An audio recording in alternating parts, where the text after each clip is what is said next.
So, looks like our chair isn't here, and it's about, 7:05, so I'll make a motion that Cynthia Hoyle will chair this meeting. I'll second that motion. Okay. Until if or when Right. Brandon arrives. If or when Brandon arrives. So, everybody in agreement? Aye. Okay, move on. Okay, so we need a roll call. We'll do this, and if I mispronounce your names, I apologize. Brandon Bowersox-Johnson. Carrie Brown-Tess. James Radel. Michelle Guerra. Elsie Hedgespeth. Cynthia Hoyle. I'm present. Audrey Ishii. Here. Susan Jones. Here. And Craig Schunkweiler. Here. So it's the end of the alphabet. And so we have a quorum, and we will proceed. Would someone like to move approval of the agenda? So moved. Approve the agenda. Second? Everybody's in favor? Okay, all right. And Audrey can move for the approval of the minutes from the last meeting. So moved. Second. I had one question. I don't have any changes, but I was wondering if we could get out of our minutes a list of action items so that it's easier, because I was going through here and I noticed there were several things we said we would do, but I think it's easier to remember that if we have them somewhere bulleted as action items or something. Okay. Could we do that? Yeah, staff will take the lead on that. That would be great. Does anybody have any corrections or changes, additions to the minutes? All right, so I think we can approve unanimously. Correct? All right. Now we're at public input. Do we have any public input? Okay. Old business. First up, we have the MCOR project update, and Craig Schunkweiler will do that.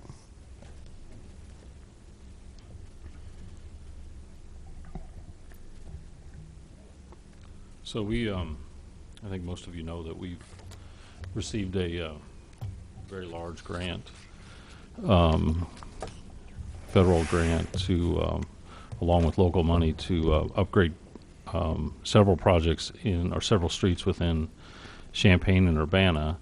Tonight I thought I'd give you just an update of where we're sitting with the progress of that project, mainly within Projects 1, which is in Urbana on Green Street from Wright to Lincoln, or actually Busey, and then Project 5 from Busey down to Race. I'm probably not going to talk much about or at all about Champaign's project, mainly because that is their project, and this is where I know is Urbana. So one of the things I wanted to bring up was right now where we're sitting is the consultants are trying to finalize design concepts for the initial study. They are looking at a public meeting, a second public meeting, the week of September 14th. It's not yet announced, but I do encourage all members and the public to attend that meeting. The location hasn't been defined, but the last meeting was at the Illini Union. One of the things I wanted to show you, though, was we had selected a final alternate in front of the Union. So let me pull up this exhibit here. There were several alternates presented, and this was the initial. This is called option B, alternate here. So this is the Union as you see it here. I'll go back real quick to Google Maps so you can see that there's basically a one-way in and one-way out type movement to the Union. There's a lot of conflict points here at the pedestrian crossing where people walk down and go to the quad. We have bicyclists going east and west. We have buses that come down and discharge in this area, and then they also come along and they make a northbound movement to the north, and they make a southbound weave to the south.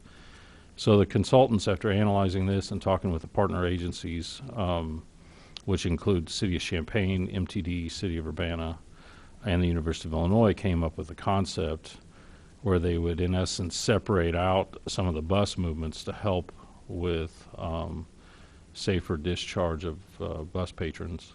So what they're looking at here is a bus-only lane where you can come into the west, and there's a bus platform where you would discharge patrons, and then that bus then could continue on down and go to the south, and then the northbound bus would actually go from the north across.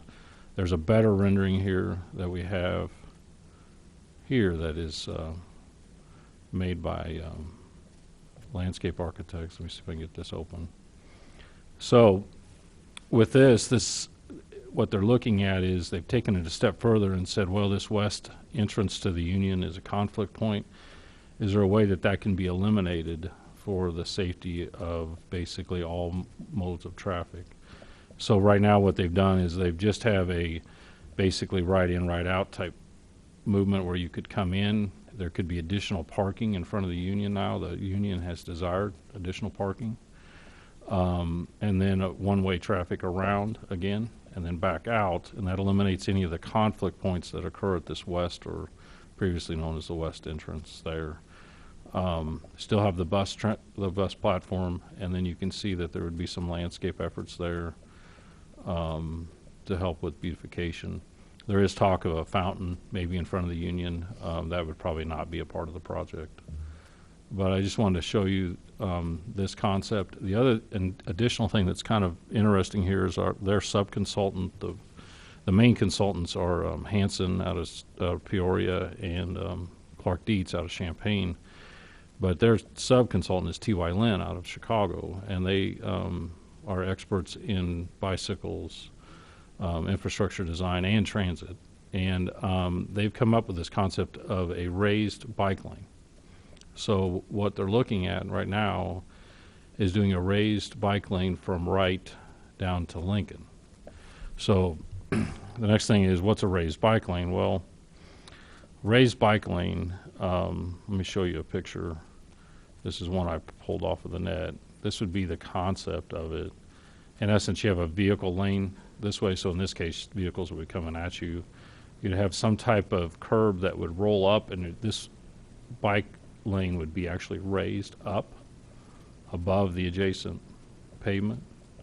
When I went to the NACTO guide, they kind of call it what they would call a raised cycle track, which is, in essence, as they go down through here, they say that it's also known as a raised bike lane. And the benefits as they go down through here is that it dedicates space for bicyclists, and it improves the comfort and safety of those bicyclists, in essence separating them from the traffic lane, but actually raising them up a little bit. The consultant stressed to us that when there's this LTS, which is level of, basically it's the feel of a cyclist feels in traffic, that it provides better comfort for bicyclists, which the hope is then it provides maybe additional attraction to get them off of the pedestrian areas, which are along the buildings there. There's a lot of conflict points that occur right now between cyclists and bicyclists. So that's what's being worked out now. There are some drainage issues that have got to be addressed, and they're kind of addressing those. Down to the east on Project 5, which is really more in residential Urbana, there would not be a raised bike lane. It would just be a standard bike lane. Craig, one of my concerns when they proposed this design was the making sure that the pedestrians don't wander onto it, and they did put in design features to address that.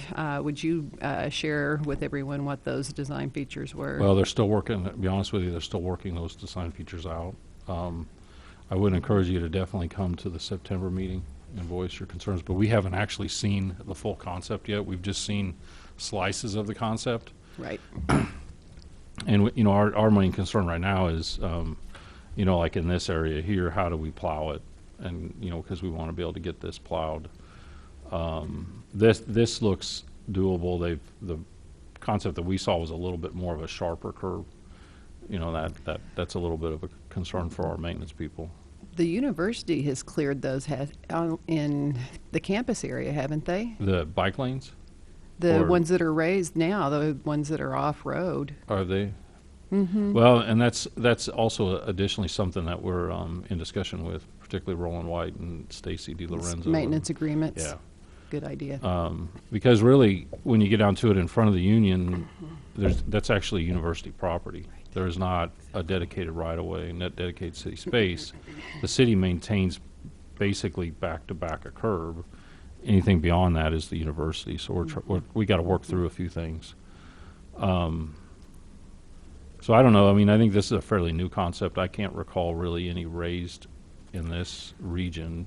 Can you, Cynthia? Well, I Or- have a number of pictures of other places that I think are a better design than this one. And there are several things that we also talked about in my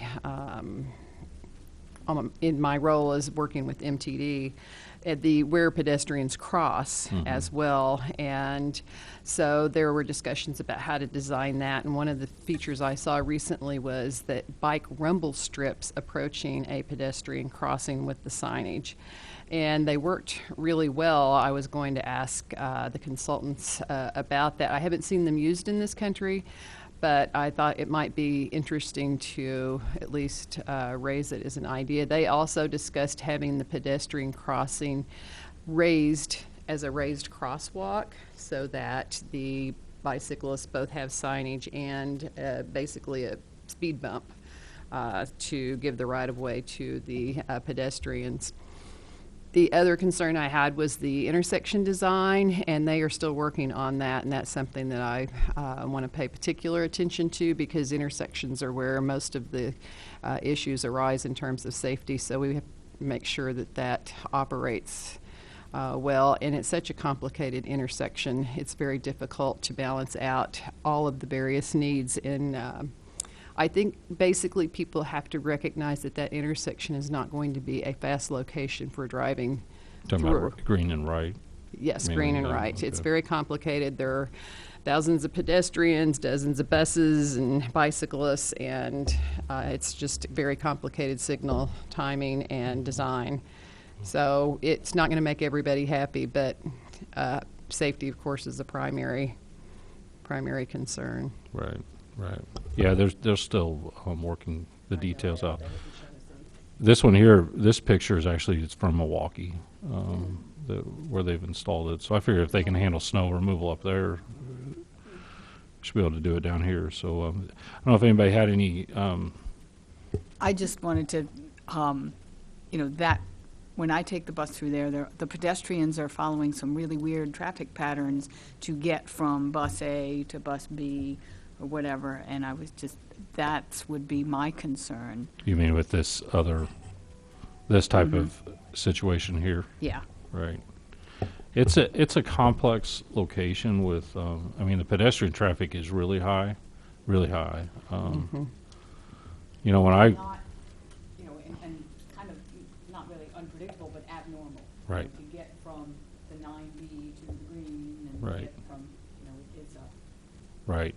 And there definitely have to be some, I think some of that's got to get worked out as far as, so there's no confusion on which bus to get to. I think MTD had expressed some concerns. I think what you see here is really a compromise of all the ideas, and really a better situation than what we have currently. Currently, it's it's a lot more difficult. One of the things they did go through, like when you look at Green Street right to Lincoln, right now it's 4-lane traffic with a median.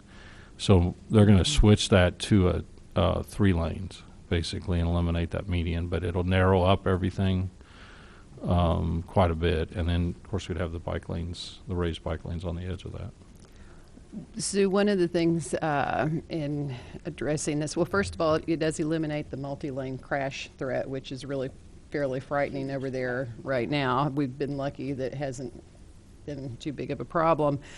And they also will do fencing and other things to direct the flow of the pedestrians. The consultants did spend time out recording the number, counting, videotaping, looking at how things were operating.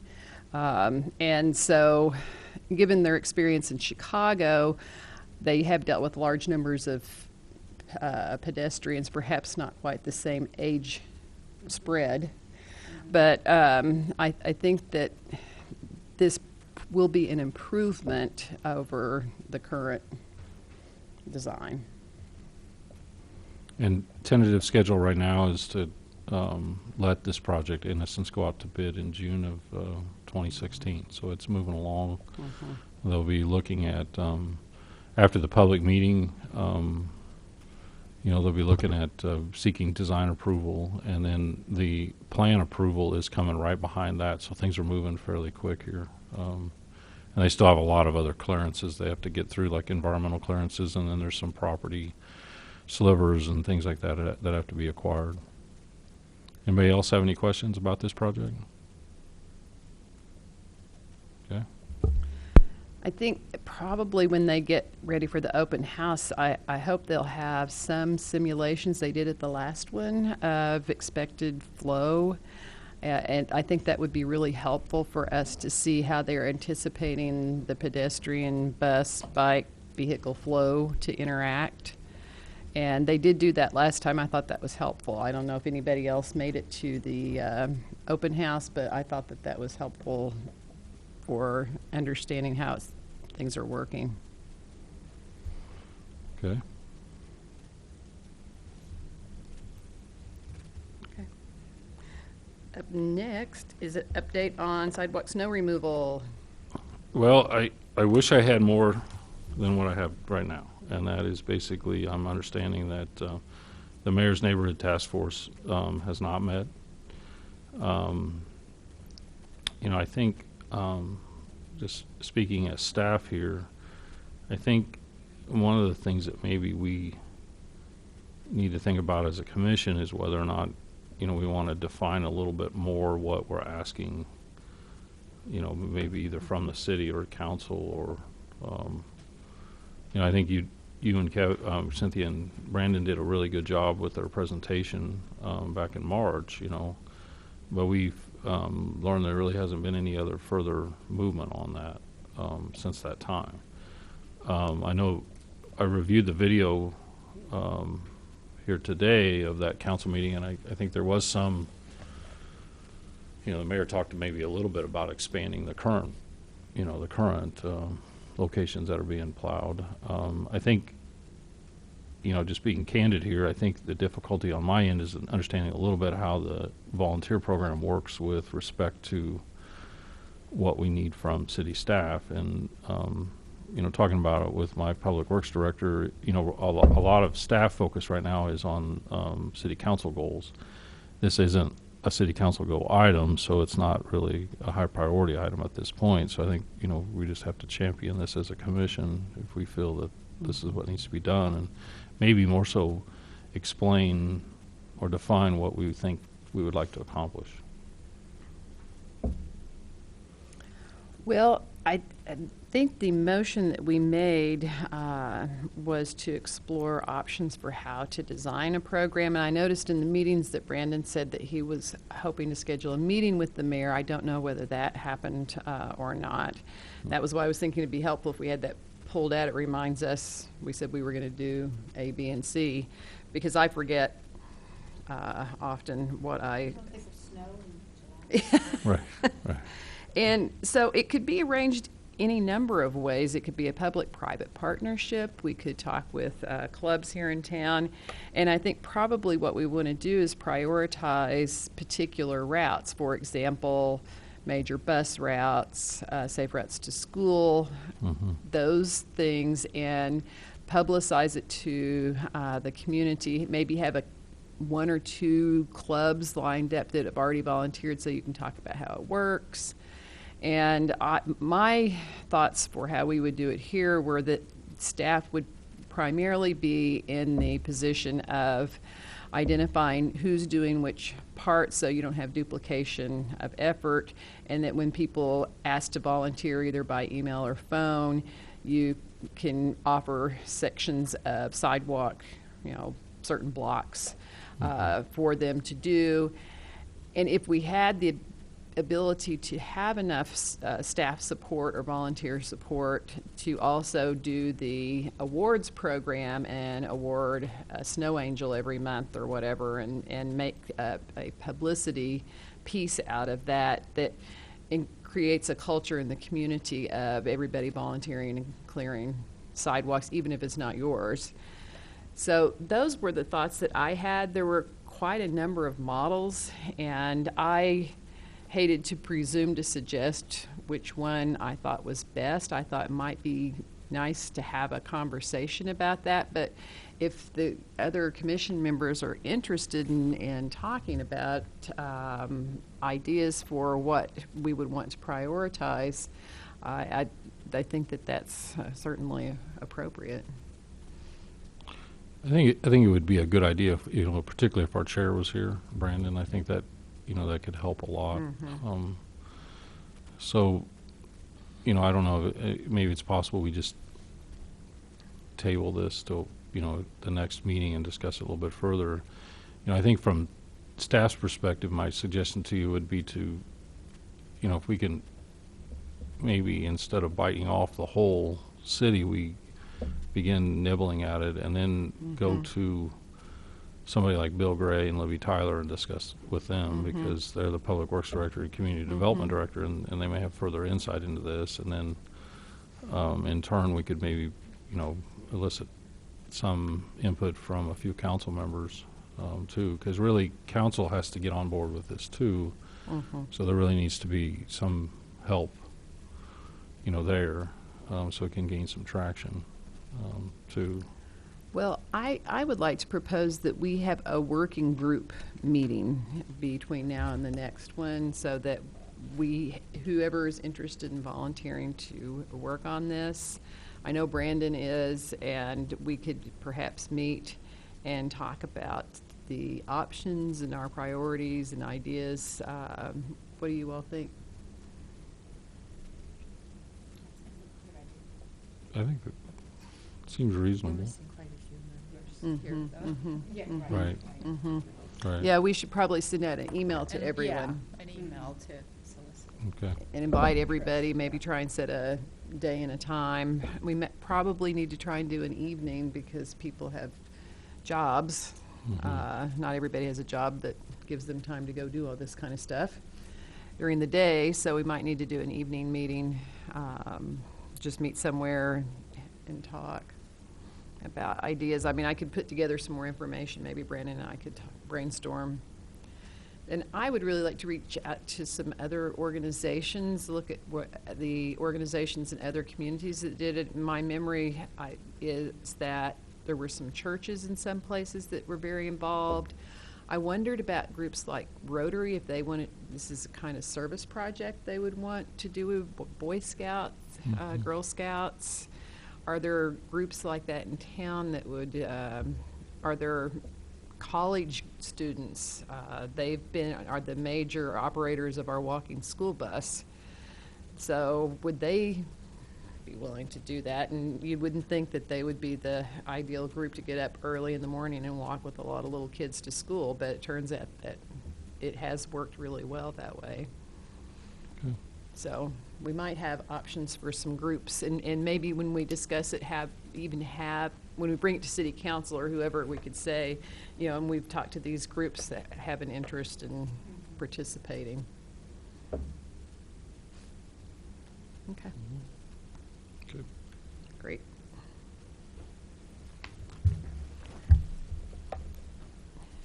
I had one question, it probably under old business, or I don't know where to put it.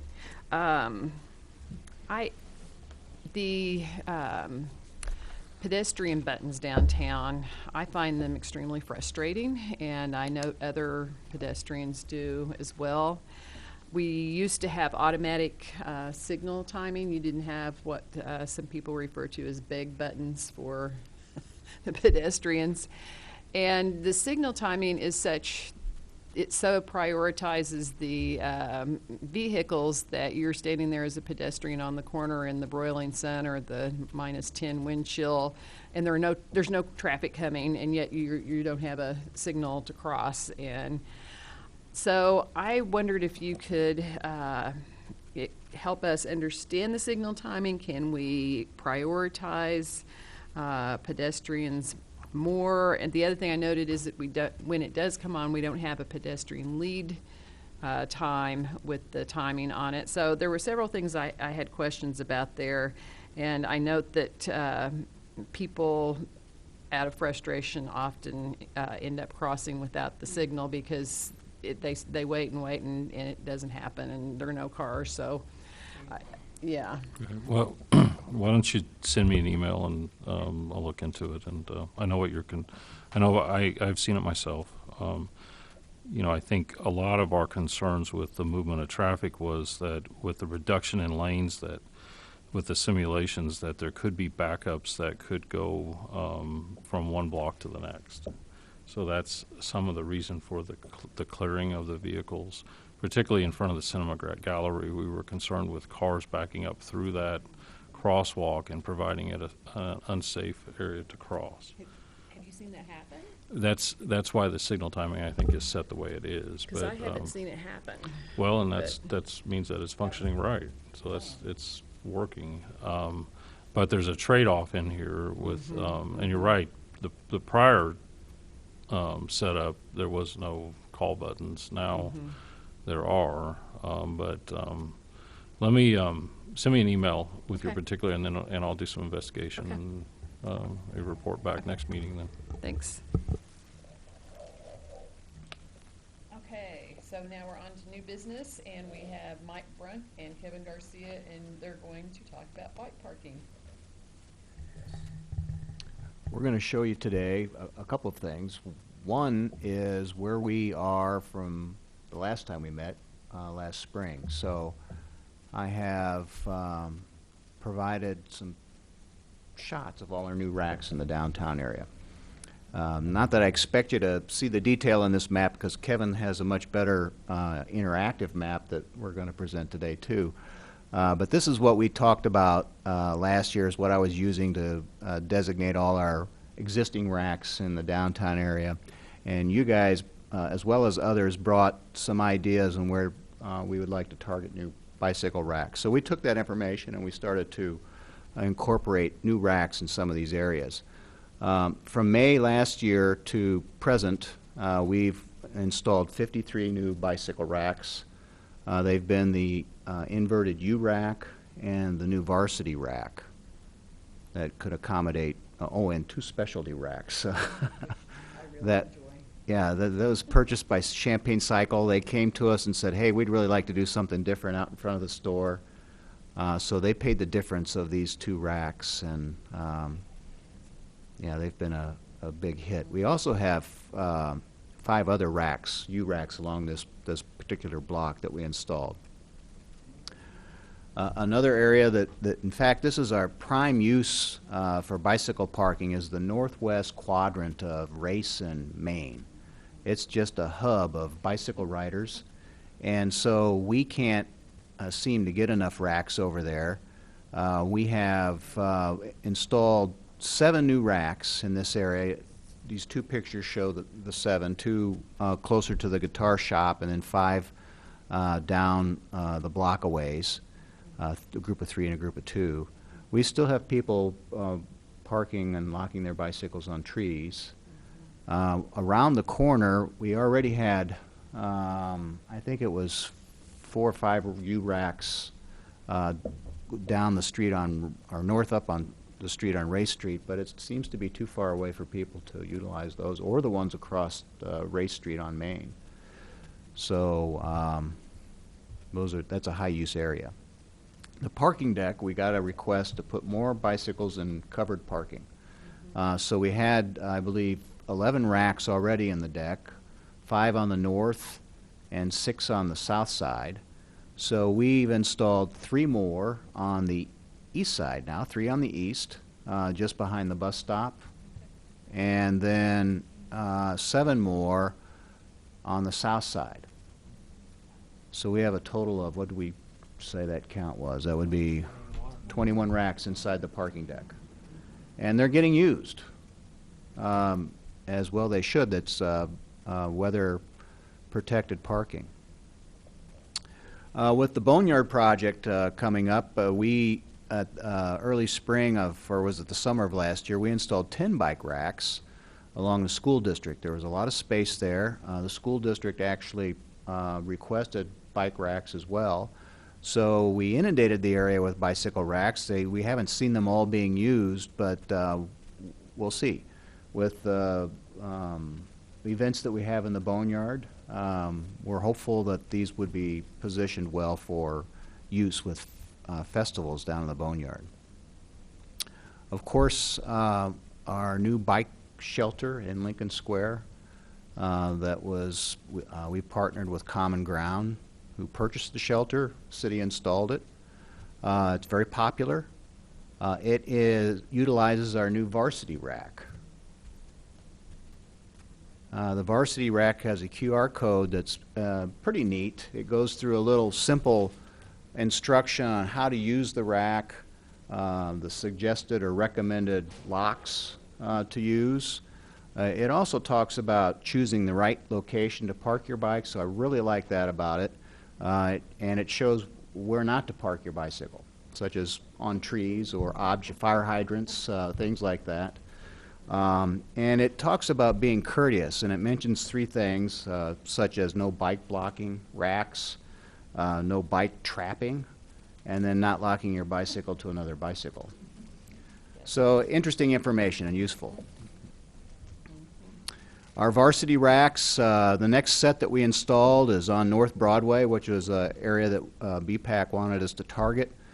So it's our first area that we've put racks in on the North Broadway section. This is by Black Dog, and these are being used. The next set of varsity racks we installed is south of our city complex in the little green parklet.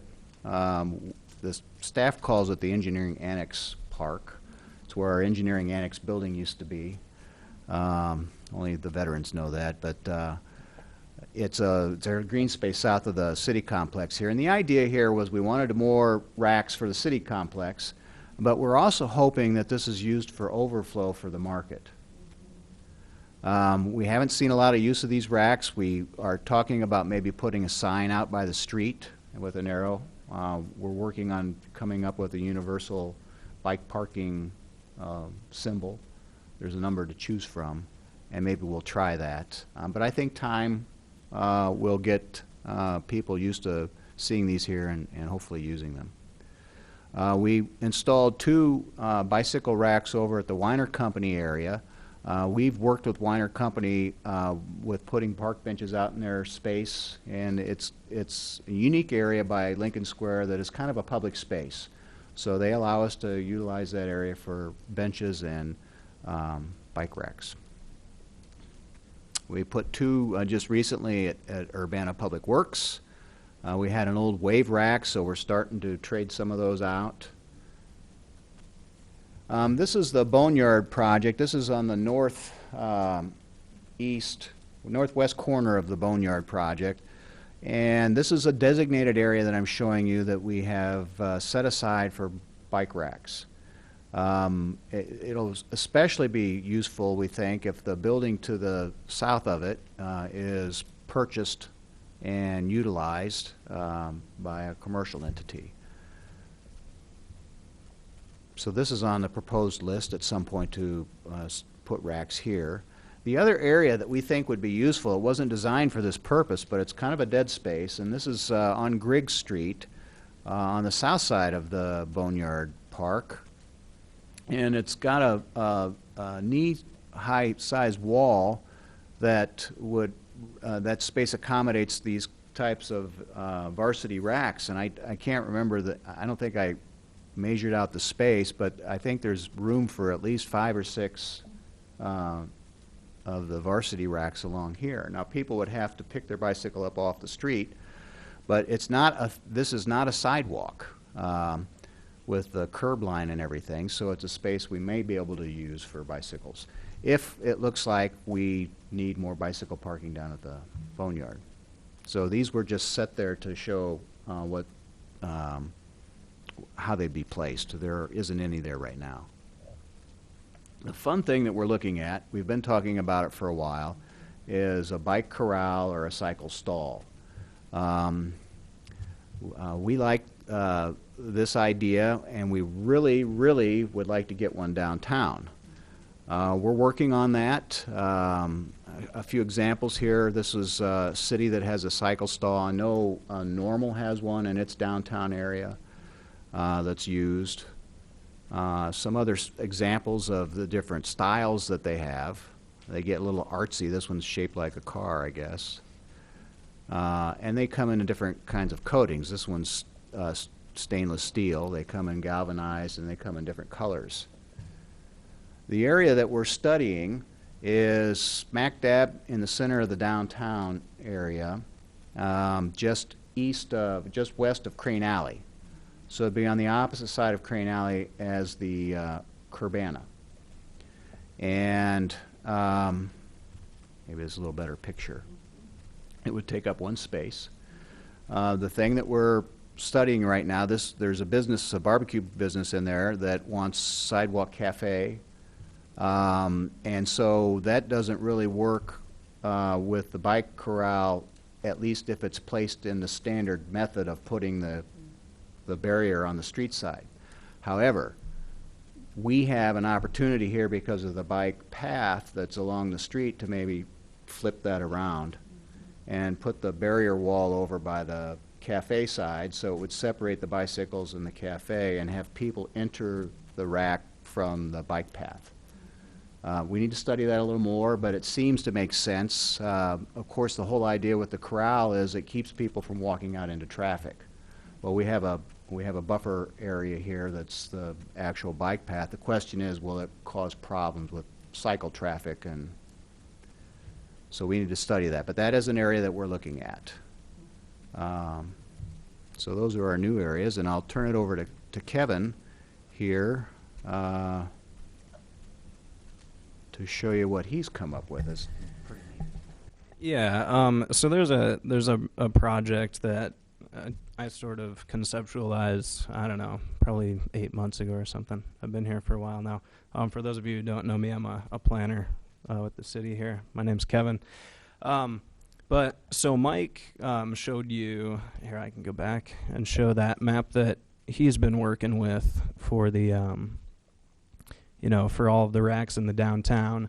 And his stuff's more up to date than my stuff is. I need to get back out and do more surveys. But so basically, I'm not sure exactly how Mike put this together, but it's good. It shows where all of our bike racks are and everything. But coming from like a data-heavy and GIS background that I have, I was thinking that we should have some sort of a more robust database of our bike parking racks in downtown, but then also maybe that we could expand to other areas because we don't just have bike racks in downtown. So what I did is, I found a good app that you can use, and you can go out in the field and you can create your own surveys and populate it with a bunch of different fields and stuff, and then you can go out and you can do your surveys, so then you can plot all your points on a map, and then you can go up here and download the data. So this is, this can be publicly available. And the site's pretty good. You can view your different bike racks by a lot of the different fields that we put in there. So it's pretty nice, and you can go in here and you can poke around, and I can share the site with everybody. But you can see, let's see, some of these, probably the good ones are, this one doesn't See, one of the limitations, I guess, is is it doesn't populate all the fields. So one of the big fields is whether these are recommended types of racks. So I printed out a map that actually shows those based on this data, and I can pass those out now. But it's, oh, thanks. But since we were going out and surveying racks, we wanted to do things like get the type of rack, if it was in good condition, obviously how many racks are on a site, things like that, even what kind of finish they have and stuff along those lines. But it's interesting, so you can take this data, and like I said, anybody can take a look at it, and you can play around with it, and you can use it. I think it would be useful. So the map that we're passing out shows the recommended racks, and since we're active in trying to put up racks that are usable and recommended, you'll see most of the racks that are on public land in the downtown area are actually recommended. Like I said, we need to get back out and do some surveys and update some of this because Public Works has gone out and installed more. But it's really easy to do. You just go. Actually, you don't need to go out in the field if you know where a location of a rack is. You can just edit directly in this. But there's a lot of information, including, so we took pictures of all the racks, so that stuff's there on the web. So yeah, type of rack. This is an inverted U rack, which is recommended by the APBP, and we also recommend it here in Urbana. This is neat because you can make these fields auto-populate, so you don't have to enter in a bunch of data. And then it'll sum up based on how many racks are on the site and what type they are. It'll give you the total spaces on the site, which is what's represented by the numbers on the map that I passed out. And then we get to more trivial stuff like, what color the rack is, if it's painted or. And being a planner, I figured we should have a land use field in there as well. So this was it's been an interesting exercise to come up with these surveys, and I'd really like to, as I said, it'd be good to see if we could expand this, see if we could see what we can actually do with this information. I think for planning purposes, it could be very useful. And then, Jeff in the audience back here on campus every year, they do a bike survey where they go out and they have locations of all those racks, so they count bikes. So I think ultimately we could take this and do our own bike census here in Urbana as well, which would just give us even more rich data to use for planning and such. Yeah, so that's where we're at right now. If anybody has any questions, I can answer those or thoughts.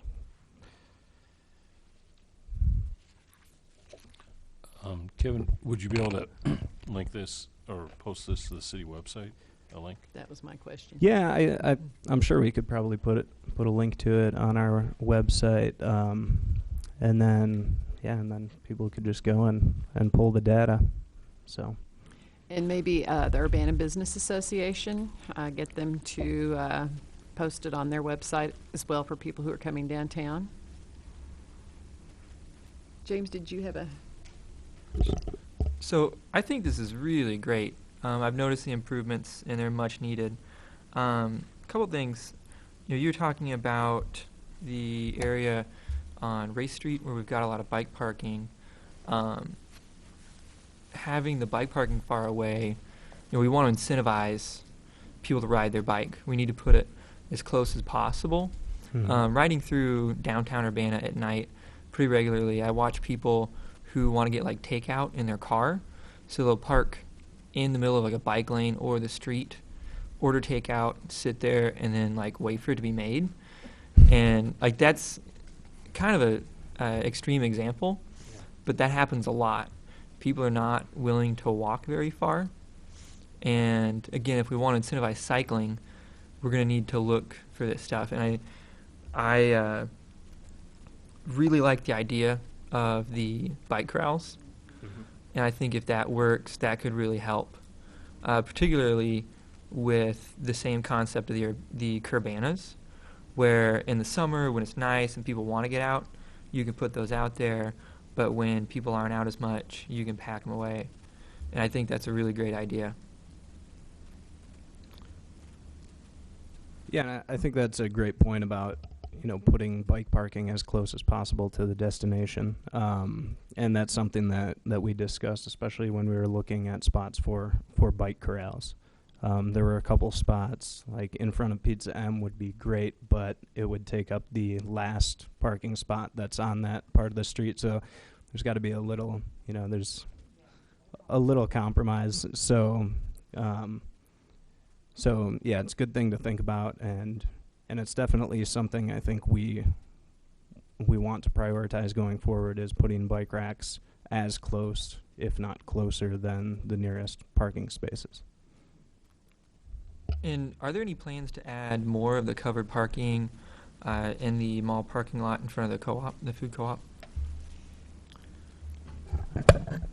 Not at this time. The sheltered area was planned to have expansion, not necessarily covered expansion.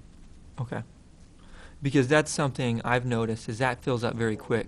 It's really nice, but it's, I think, roughly the same amount of parking that was there under the canopy above Common Grounds, and that wasn't enough. Right. So I definitely, if that could be expanded, that would be very helpful. I agree. We were looking to monitor that this year and see how it was used, and with the intention that most likely we're going to need to expand that area at some point in the near future. So it wasn't desired to do it right off the bat, although there was a good guess that it was going to be used. We wanted to wait and see. Certainly. But it probably, I think it's that the additional racks would go to the east. Okay. But I'll make that note and pass it along. And that's something in particular because I speak with a lot of people just about using bikes in the area, and they'll say, hey, I don't want to be the person that locks my bike in front of the co-op and blocks the path, but the bike rack is full. And I had been recommending that they use the bike rack next, I guess it would be north of the entrance to the mall, because there's usually a few spaces there. But there's been a lot of theft in that rack because it's a little more sheltered. And so if it's not like the right time of day, that one's not the best. Really? Yeah. So, Okay. but just to, keep that in mind if you would. Yeah, that location doesn't have any eyes on it unless there are people going in and out the door, whereas the ones in front of the co-op, there are a lot of people, there are windows, and they found at schools when they put the bike parking in front of a window or very visible location, it reduces vandalism and theft. And I'm sure that's the same thing that's because you're talking about the rack just to the north of the entrance there by the yoga. The Correct. Green Street entrance. Mhm. Yeah.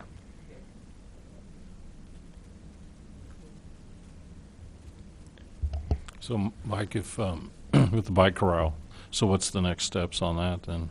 We wanted to take the time to address the downtown businesses in a careful manner, that we wanted to put a rack downtown. So we're contacting the owner of that particular building. I'm canvassing and have canvassed the businesses adjacent to the area. They're all for it. So we're contacting the owner. We're going to send out a notice to the business people in the downtown area. And I think at that point, probably order, if not maybe order at the same time.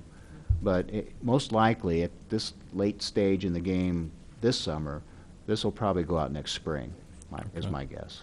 Okay.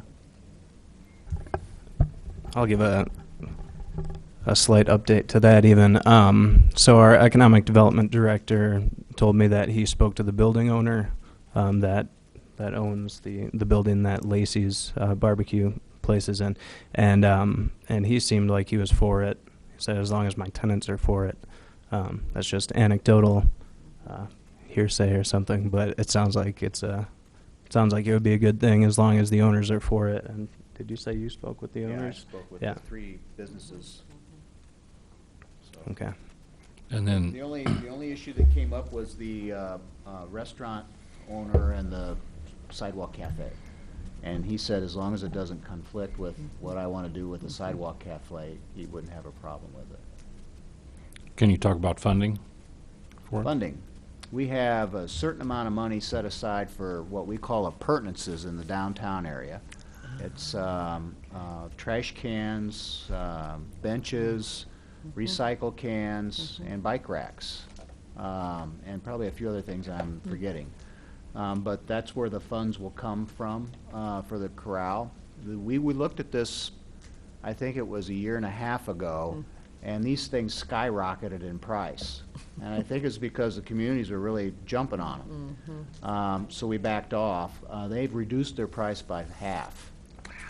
So they got back down to what they are when I initially started looking at them. So apparently they stopped selling them, I guess, at what they were trying to charge. So anyway, it looks like we can get in here with a pretty reasonable price rack. I think they're somewhere around a couple $1,000 or a little more, depending on how you That's get not them bad. coated. Not Have- for the fact that it's holds 14 bicycles. Have you asked for bids from any of the local welding shops? I have not taken a picture of this from the local, that's not a bad idea, to see what they could do to build one. We would want, well, I could probably show them enough, I think, from existing ones that we could get a price for that. We want it to come apart so we can pack it up in a pickup truck or a trailer and haul it to storage. But that's not a bad idea. I used to work at a welding shop, and a lot of times it's better to get it from a factory if you can use something ready-made, like a TV wall mount, right? But something of this nature where it's a simple structure. Tubular steel. Exactly. Particularly one where you might say, well, we would like this to come into 3 pieces so it can be flat and save space for storage. A lot of times the welding shops can be very competitive on that. Okay, I appreciate that idea. That's a good point. I ventured into the new barbecue place, and I have to say that the dried cherry slaw was sensational. It was wonderful. I'll make note of that, too. I'm an eater.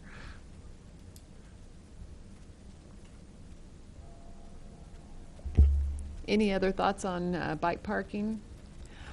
I had one other thought. MTD has those competitions for students to create an app. And you could talk with MTD staff about it. I think what the students get is recognition. And they get a lot of applications because it's something they can put on their resume. And so I was wondering, could we have an app in Urbana where you could say Urbana bike parking, and this would pop up and it would show you where there are bike racks, and that could be really, really nice and unique. Do you know the contact for that at MTD, who that would be? Amy Snyder would be, I think, the person who handles the app competition. And that's about the extent of my knowledge of how they do an app competition. So I'm sure they have parameters and descriptions and requirements. Great. Thank you.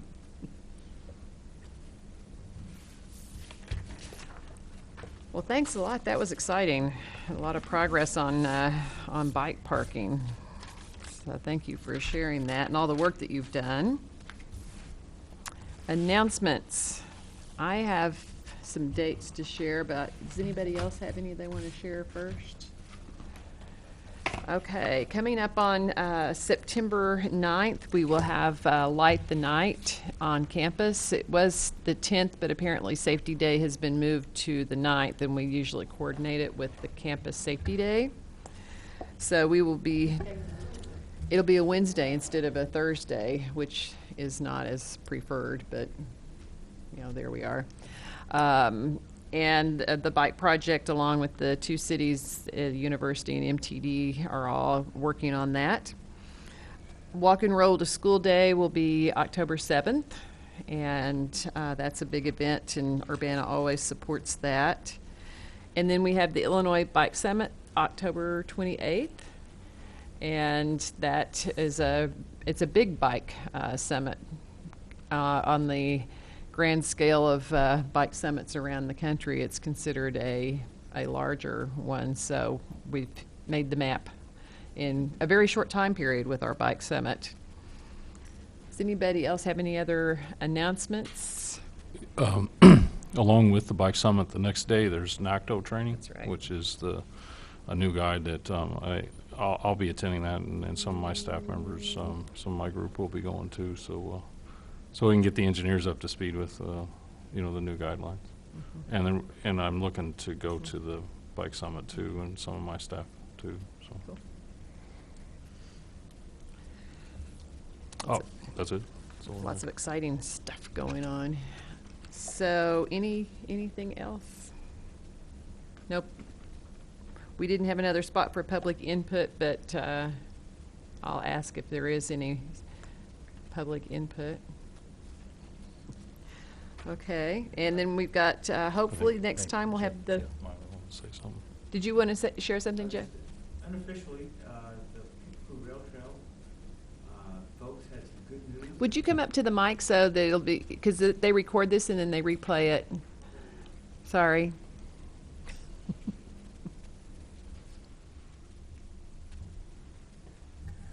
Jeff Yockey with Champaign County Bikes. The Kickapoo Rail Trail is going to be just one of the most exciting things, that we can do to encourage people that are interested in biking but have some concerns to get on a bike, use a bike, mothers and their parents with their kids, all kinds of folks. And so it's getting closer. So there was a board meeting a couple days ago, and they got a revised estimate of the construction cost from their engineers, and it came down because they were able to think through some of the expenses more carefully. So they're excited. So it sounds like we're within about $110,000 from raising all the money needed for the matching grant, and that's very doable. So the committee that's in charge of fundraising they have a number of asks on the table, and they're still doing their good work. But what this means is they're going to have confidence to go ahead and let the bids out, and that looks like that could happen at year's end, so construction could begin early next spring. And that would be on Phase 1. And Phase 1 there's a Phase 1 East and a Phase 1 West. And so they're going to let the bids on both sides so they can get started. So pretty exciting. And that also raises the question then, as it gets closer, hey, what do we want to do in Urbana to get people there towards the trail? So the Park District has got that on their mind. Some of the city council people do,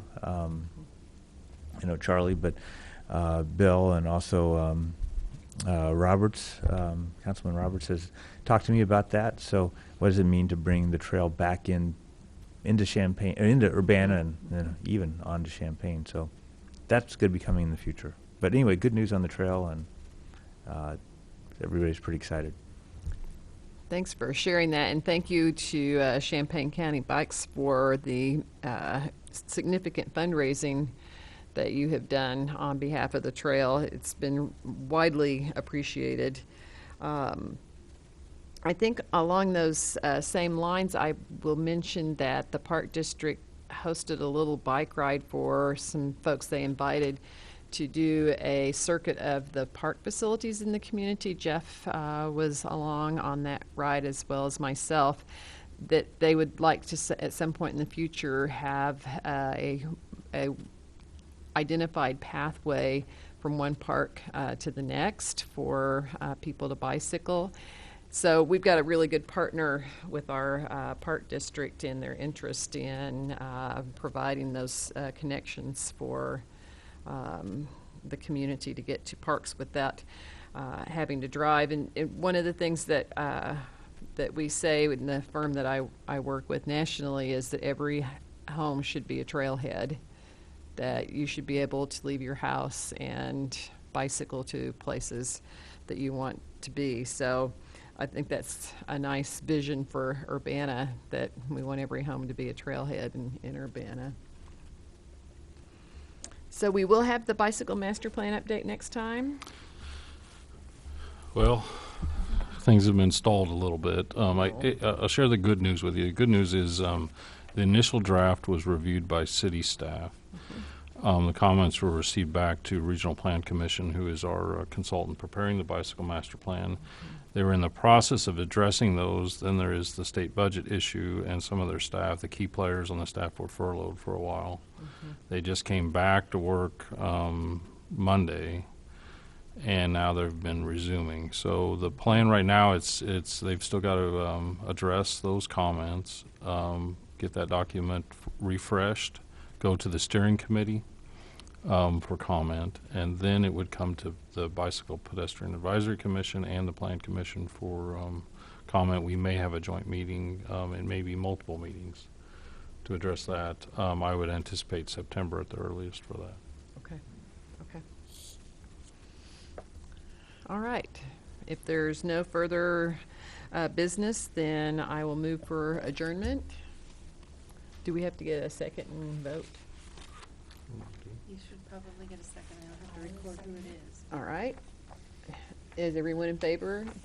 Aye. Aye. All right, great. Thanks for coming.